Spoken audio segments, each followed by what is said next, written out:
Ciana igire iria nĩ cia nyina ũmwe cia mĩaka 2 na mĩaka 4 kuma mwena wa Kabete kaunti-inĩ ya Kiambu nĩ ikuĩte thutha wa nĩnĩmbĩ cia mwaki kũhobanĩria na gũcina nyũmba 12 mwena ũcio. Watoto wawili wamechomeka wa miaka 2 na mwingine miaka 4.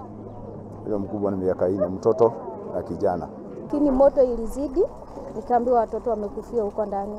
Shifo wa gĩcigo gĩkĩ nĩekĩrĩte ndeto ĩno mũkonde na kũrĩa ugĩte atĩ ũthuthuria rĩu nĩwambĩkĩtwo nĩguo kũmenya kĩhumo kĩa mwaki ũcio.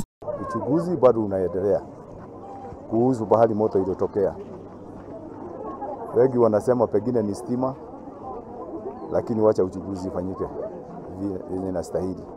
Aikari a gĩcigo gĩkĩ maugĩte atĩ marekwĩra mwaki ũcio ũracũngĩrĩirio nĩ thitima na kũrĩa maugĩte atĩ ũrarĩ mũtino kuona nĩ rita rĩa mbere nyina wa ciana icio gũtiga cirĩ cika na rĩu nĩmaikĩtie rĩtana kũrĩ aciari gũikara marĩ maitho makĩria rĩrĩ ciana ihingĩte thukuru.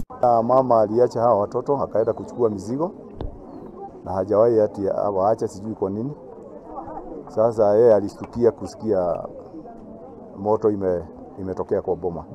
Aikari aya maratũtarĩria ũrĩa marageririe kũhonokia ciana icio ĩndĩ nĩnĩmbĩ cia mwaki ciraneneha makĩria na thima mwaki ĩgĩkinya mwaki ũcio nĩ ũranenehete ĩndĩ thima mwaki nĩ ĩramateithĩrĩria kũhoria mwaki kũrĩa matangĩrakinyĩrire. Tukaanza kubomoa this side kwenye moto ilikuwa imeaccumulate hivi ya kwanza tukaokoa. Kuna watoto wengine walikuwa kwa ile room nyingine juu ni plot na watoto wanaishi hapa na wengine huko mwisho. Wale wengine tuliweza kuwa save wenye walikuwa ile mwisho na tukaokoa hao wengine tukuweza. Moto ilikuwa imeaccumulate hiyo room yote. Hiyo moto then tukajaribu kuokoa vitu huko hatukuweza, moto ikawa excess. Ikawa imetuzidi. Maji tulikuwa tunaendea kwa hizi maboma ziko allowed. Wazima moto wamekuja tukiwa tuko almost kuzima moto yote. Wamekuja tukiwa tukimalizia.